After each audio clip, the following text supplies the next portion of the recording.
ဒုက္ခလေလူလောကမှာအစဉ်ပြေတဲ့အခါမှာချမ်းသာလို့အစဉ်မပြေတဲ့အခါမှာဆင်းရဲဒုက္ခအကြက်တဲတွေတွေ့အဲ့လိုတွေ့လာတဲ့အခါမှာလည်းပဲ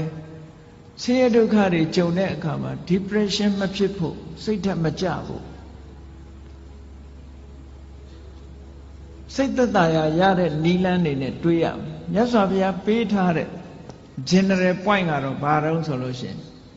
ဘယ်အရာမှမမြဲဘူးတဲ့တခဏပဲဆိုတဲ့အတွေးလေးနဲ့သိခံပါ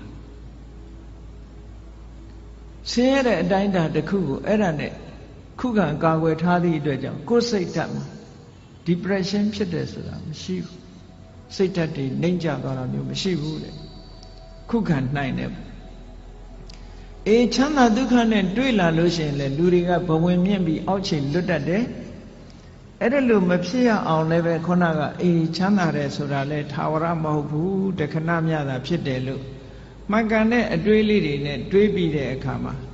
ကိုယ့်ရဲ့စိတ်ဓာတ်ရိမ့်ရိုင်မှုမရှိအောင်ကြန့်ခိုင်အောင်ကြိုးစားရမယ်ဒါကိုပြောတာကောင်းဆိုးလောကရန်ကြံ့ကြံ့ခံ